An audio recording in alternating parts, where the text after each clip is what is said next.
Dance club से निकलकर रैना कुछ ही पलों में उस जगह पहुंच गई थी जहां पर वीर बेहोशी की हालत में अपनी गाड़ी में पड़ा हुआ था।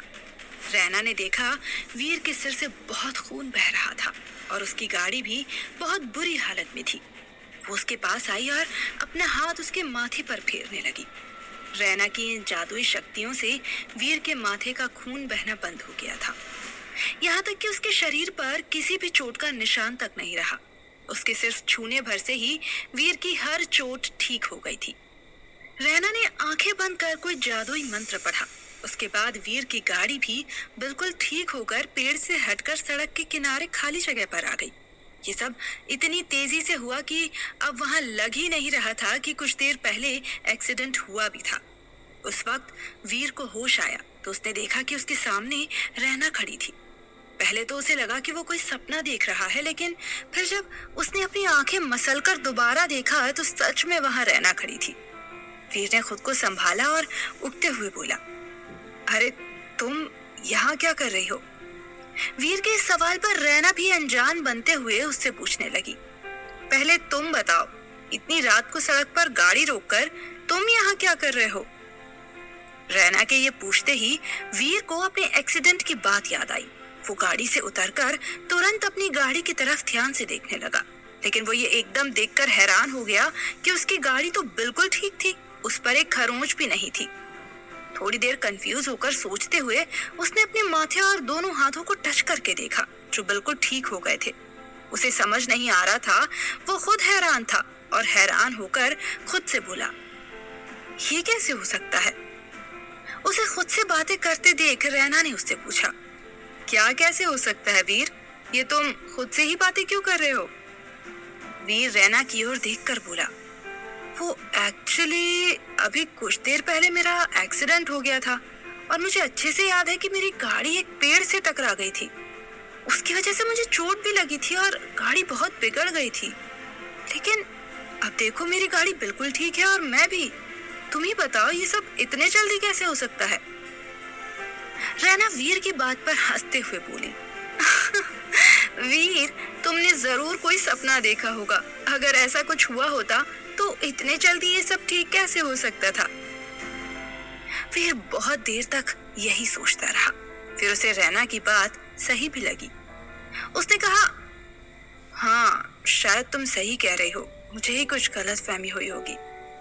तभी वीर का ध्यान एक्सीडेंट से हटकर रैना की ओर गया। वो रैना के करीब जाकर बोला, चलो माना कि वो सब ख्वाब था, लेकिन तुम तो हकीकत हो। रैना ने वीर की आंखों में देखते हुए कहा, क्या मतलब वीर? तुम ऐसा क्यों बोल रहे हो? वीर का एक्सीडेंट भी रैना को याद करते हुए ही था और अचानक से होश में आते ही रैना को वहां देखकर उसे अपनी आंखों पर भरोसा नहीं हो पा रहा था। वो रैना से बोला, तुम हकीकत हो या ख्वाब? रैना उसके थोड़ा और करीब आई और अपने हाथ से उसके हाथ को टच करते हुए बोली, देखो, अब तो मान गए ना कि मैं हकीकत हूँ, कोई सपना नहीं। लेकिन तुम इतनी रात को यहाँ सुनसान सड़क पर कर क्या रही हो और यहाँ तक कैसे पहुंची? हो कौन तुम? नाम क्या है तुम्हारा? और क्यों मेरे लिए एक पहेली बन रही हो? वीर के इतने सारे सवाल सुनकर रैना बोली, अरे बस बस बस बस, इतने सारे सवाल एक साथ मत पूछो। और हाँ, मैं कोई पहेली वहेली नहीं हूँ, बल्कि रैना हूँ। आखिरकार आज वीर को जाकर रैना का नाम पता चल ही गया था, वो भी रैना के मुंह से ही। उसका नाम सुनते ही वीर के चेहरे पर मुस्कुराहट आ गई और वो बोला, वाह, तुम्हारा नाम इस रात की तरह ही बहुत खूबसूरत है, जस्ट लाइक यू। उस वक्त वाकई रैना उस काली घनी रात में चांदनी की तरह लग रही थी। वीर से अपनी तारीफ सुन उसने मुस्कुराते हुए कहा, थैंक यू वीर, लेकिन तुम हो बहुत नासमझ। मैं तुम्हें पार्टी में अपने नाम का इशारा देकर आई तो थी, लेकिन फिर भी तुम नहीं जान पाए। उसकी बात सुनकर वीर मुस्कुराने लगा और बोला, नासमझ मैं नहीं हूँ, उस बस पहेली को समझा नहीं पाया। लेकिन ये सब छोड़ो, मुझे तुम ये बताओ कि इतनी रात को तुम यहाँ पहुंची कैसे? तब रैना ने उसे बताया, मैं नीरव के साथ डांस क्लब गई थी, लेकिन जब मेरा मन नहीं लग रहा था वहां पे तो मैं कैब लेकर घर जा रही थी कि यहाँ तुम्हारी गाड़ी दिखाई दी और मैं कैब से उतरकर यहाँ आ गई। वीर ने चारों तरफ देखा और कहा, लेकिन मुझे तो यहाँ कोई कैब दिखाई नहीं दी। रैना ने भी अपनी नजर यहाँ वहां घुमाते हुए कहा, अरे कहाँ गया वो? कैब वाला पहले ही बहुत नखरे दिखा रहा था, हो सकता है कि छोड़कर भाग गया हो। वीर अब भी उसके जवाब से कन्विंस्ड नहीं हुआ था। उसने रैना से एक और सवाल करते हुए कहा, अच्छा वो सब तो ठीक है, लेकिन ये बताओ तुम्हें कैसे पता चला कि ये मेरी गाड़ी है?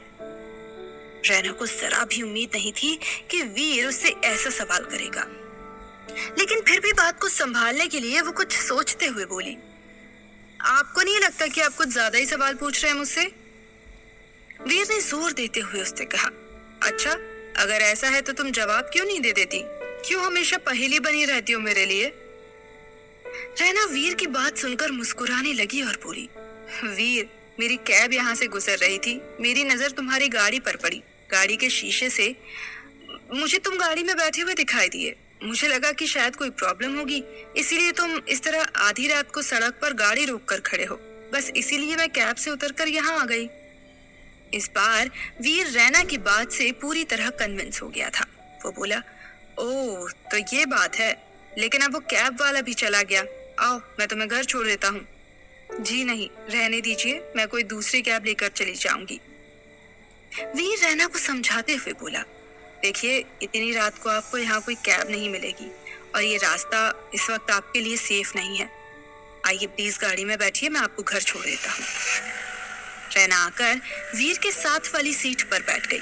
जैसे ही वीर ने गाड़ी स्टार्ट की तभी उसके फोन पर राज का कॉल आया। वीर के कॉल उठाते ही दूसरी ओर से राज घबराते हुए बोला, ब्रो आप अभी तक नहीं आए, प्लीज जल्दी आइए, I am waiting for you. ठीक है तू टेंशन ना ले, मैं अभी आ रहा हूँ। ये कहकर वीर ने फोन रख दिया और फिर रैना से कहा, Raina if you don't mind, क्या तुम्हें छोड़ने से पहले हम मेरे भाई को भी पिक कर लेते हैं? रैना ने वीर का कोई जवाब नहीं दिया। वो इस बारे में सोच ही रही थी कि तभी वीर ने उससे दोबारा कहा, देखो मैं उसी को लेने जा रहा था, लेकिन अब वैसे फार्म हाउस यहाँ से ज्यादा दूर नहीं है, प्लीज भरोसा करो मुझ पर, आई प्रॉमिस। भाई को लेते ही हम तुम्हें घर छोड़ देंगे। रैना ने थोड़ा देर तक सोचा और कहा, ठीक है, पहले आप अपने भाई को रिसीव कर लो, फिर मुझे छोड़ देना। थैंक यू रैना, मुझ पर भरोसा करने के लिए। ये कहकर वीर ने गाड़ी चलाना स्टार्ट किया। रैना उसके साथ वाली सीट पर खामोश सी बैठी बाहर देख रही थी। खुद ही में खोई हुई रैना इस वक्त बहुत प्यारी लग रही थी। वीर बार बार उसी की तरफ देखे जा रहा था। रैना जानती थी कि वीर बार बार उसे ही देख रहा है, इसलिए उसने बिना वीर की तरफ देखते हुए ही पूछा, क्या देख रहे हैं आप? रैना के अचानक से वीर से ऐसे सवाल पूछने पर वीर का ध्यान टूट गया। उसने तुरंत अपनी नजरें सामने की और बोला, कुछ नहीं, आपको देख रहा था बस। रैना ने अब उसकी तरफ मुड़ते हुए देखा और पूछा, क्यों, ऐसा क्या देख रहे थे आप मुझ में? वीर उसकी ओर देखता हुआ बोला, आपके चेहरे से, स्पेशली इन आंखों में कुछ अलग सा ही नशा है, मैं चाहकर भी आपसे नजरें हटा नहीं पा रहा। रैना वीर की बात सुनकर खिलखिलाकर हंसने लगी, जिसकी वजह से वो और भी ज्यादा अट्रैक्टिव लगने लगी। एक बार को तो वीर उसमें खो ही गया था, लेकिन फिर रैना ने उससे कहा, वीर मुझे देखकर नहीं, सामने देखकर गाड़ी चलाइए। रैना की बात सुनकर वीर मुस्कुराकर सामने देखने लगा और कुछ देर की खामोशी के बाद उसने अपनी गाड़ी का म्यूजिक प्लेयर ऑन कर दिया, जिस पर अब गाना चलने लगा था। दोनों गाने सुनते हुए जा रहे थे कि तभी एक रोमांटिक गाना प्ले हुआ। उस गाने को सुनते ही रैना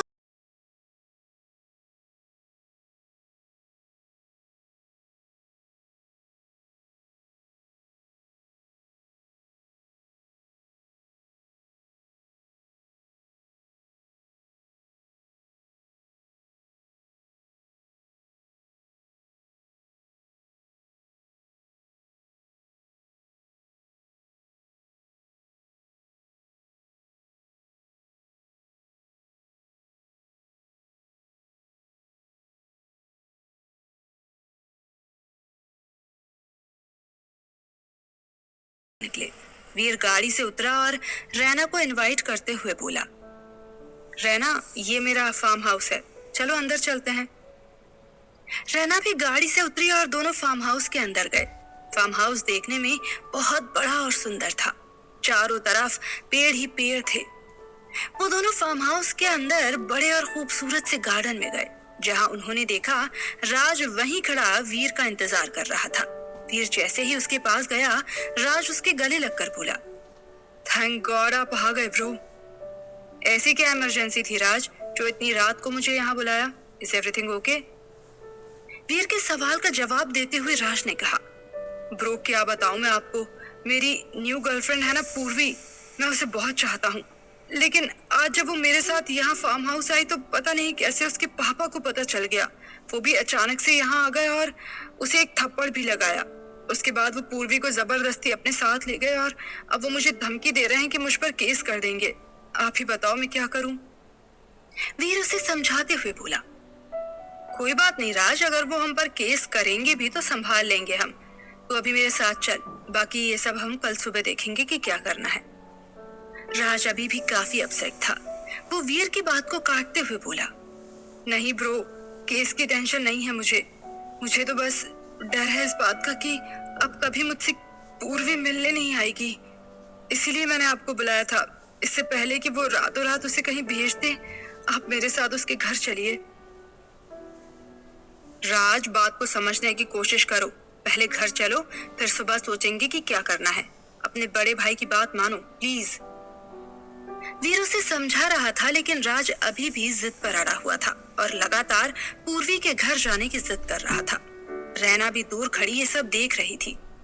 कुछ देर बाद वो उनके पास आई और राज को समझाते हुए बोली, आपके भैया ठीक कह रहे हैं, प्लीज अभी आप घर जाइए और सुबह तक का वेट कीजिए। क्या पता सुबह तक पूर्वी ही सब कुछ ठीक कर दे। उन दोनों के बहुत समझाने पर राज भी अब शांत हो गया था। वो जाकर गाड़ी में वीर के साथ बैठ गया। रैना भी आकर गाड़ी की बैक सीट पर बैठ गई। तुरंत ही वीर ने ड्राइविंग सीट संभालते हुए गाड़ी स्टार्ट कर दी। तीनों ही गाड़ी में खामोशी से बैठे थे। वीर का बहुत मन था रैना से बात करने का, लेकिन राज के सामने वो चाहकर भी कुछ नहीं बोल पा रहा था। कुछ दूर जाने पर वीर ने रैना से पूछा, आपको कहाँ छोड़ना है?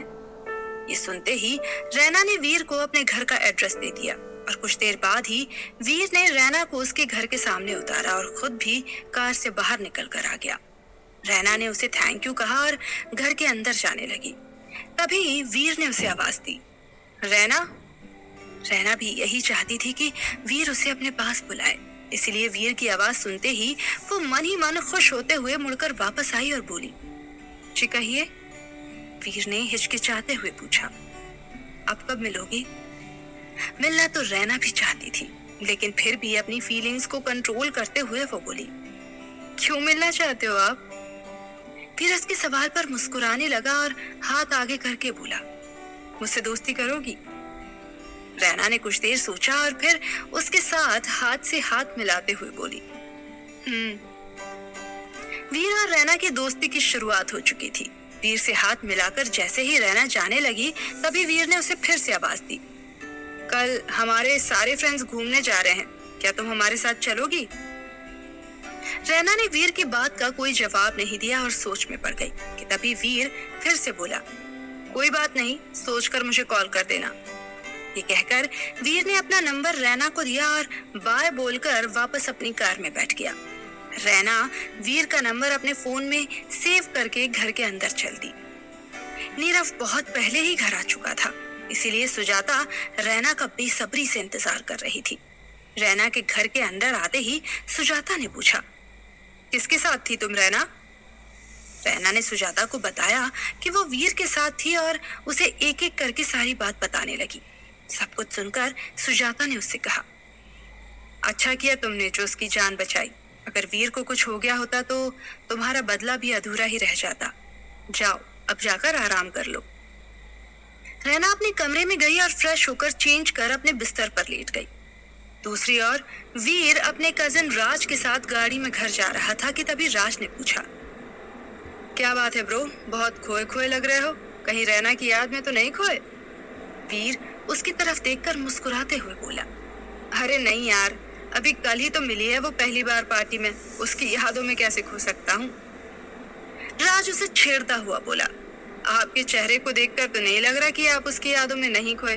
प्लीज ब्रो बताइए ना, क्या वो आपकी गर्लफ्रेंड है?